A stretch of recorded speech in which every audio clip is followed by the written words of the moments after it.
सुनील जी जो कि state plantation board के जिला स्तर के नोडल ऑफिसर हैं। इसके साथ ही हमारे सम्माननीय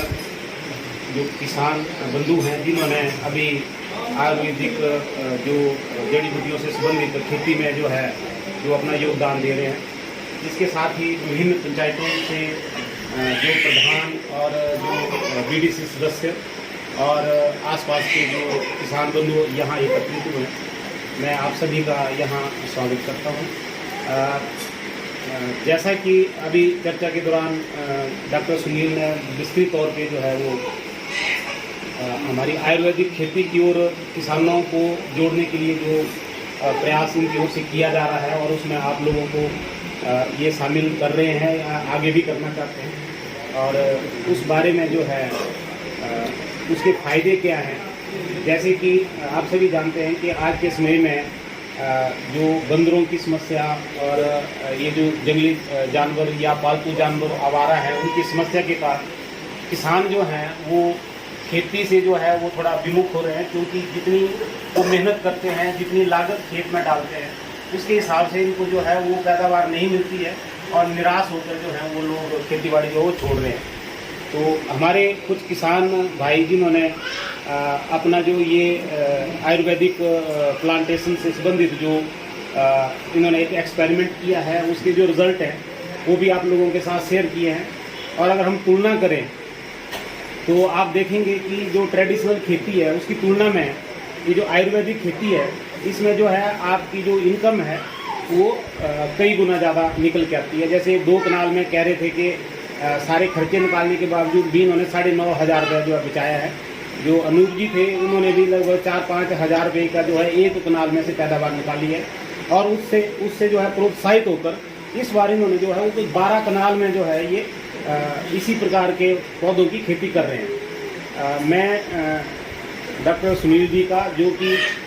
नोडल अफसर भी हैं, लेकिन इनका जो इस मुहिम को कामयाब करने के लिए जो प्रयत्न है मैं उसकी भी सराहना करता हूं कि ये बड़े अनथक प्रयत्न जो है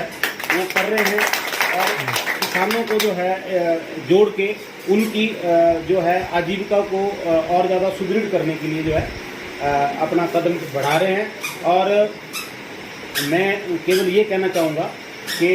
एक तो सभी किसान भाइयों से मेरा आग्रह रहेगा कि ये एक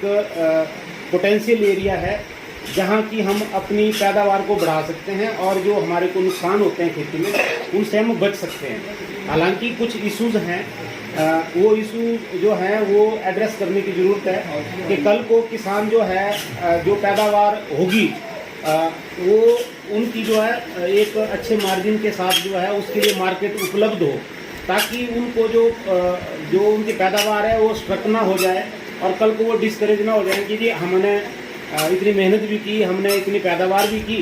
उसके बावजूद जो है हमारा जो प्रोड्यूस है वो नहीं बिकी और उस वजह से जो है हमारी मेहनत ख़राब हुई। तो उसमें हालांकि थोड़े बहुत जो है जैसे आपके परापुर क्षेत्र में कुछ जो है वो इस तरह के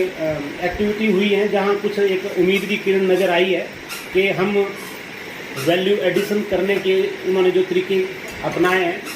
एक वो भी जो है उससे भी हमें लगता है कि नहीं इसमें हम आगे बढ़ सकते हैं। और इसमें थोड़ा सा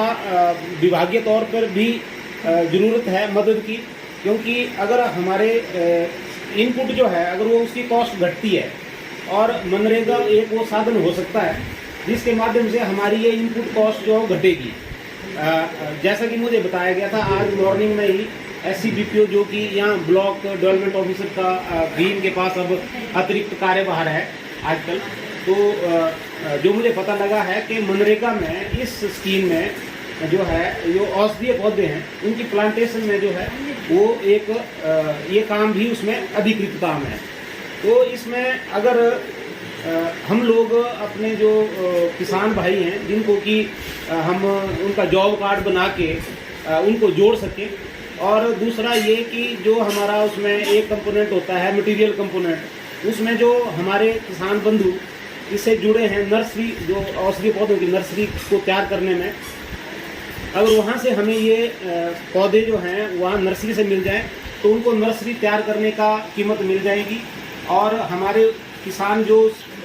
खेत में काम करेंगे उनको जो है वो मनरेगा के तहत भी इनकम होगी, और इस तरीके से ऑलमोस्ट जो है जो किसान इस काम को करना चाह रहे हैं उनकी इनपुट कॉस्ट जो है वो बहुत कम रह जाएगी। केवल देखभाल करने से संबंधित इनपुट कॉस्ट रहेगी। और आगे जाकर अगर हम इसको बेचने के लिए, जैसे सरकार की कुछ एजेंसी हैं, मैं वो भी बात कर रहा था डॉक्टर साहब के साथ कि अगर हमारी सरकार द्वारा जो संचालित कुछ इस तरह के कोई अगर दवाइयाँ बनाने वाली कोई फैक्ट्रीज हैं या हम कहीं मटेरियल देते हैं तो उनके साथ भी बात करने की आवश्यकता है। बाकी आपकी तरफ से एक आग्रह ये रहा था कि हमें कोई स्पेस जो है आप ज्वालाजी में दें, तो सर उसके लिए फिर थोड़ा सा ये कर सकते हैं कि मंदिर के अधीन हमारे पास कुछ जगह हो, उसमें हम इनको कोई स्पेस क्रिएट करके दे दें ताकि ये वहाँ भी अपना सामान जो हो बेच सकें। तो इस बारे में अगर जरूरत पड़ेगी तो मैं माननीय उपायुक्त महोदय के ध्यान में लाऊंगा, और यदि मंदिर से हम कहीं कुछ इनको सेट जैसा कुछ बना के दे सकेंगे। बाकी मेरा आग्रह रहेगा कि इसमें जो है बेनिफिट जो है वो काफ़ी नज़र आ रहे हैं, लेकिन उसके साथ साथ ये भी ज़रूर है कि हमें और ज़्यादा जो है वैल्यू एडिशन की ज़रूरत है। और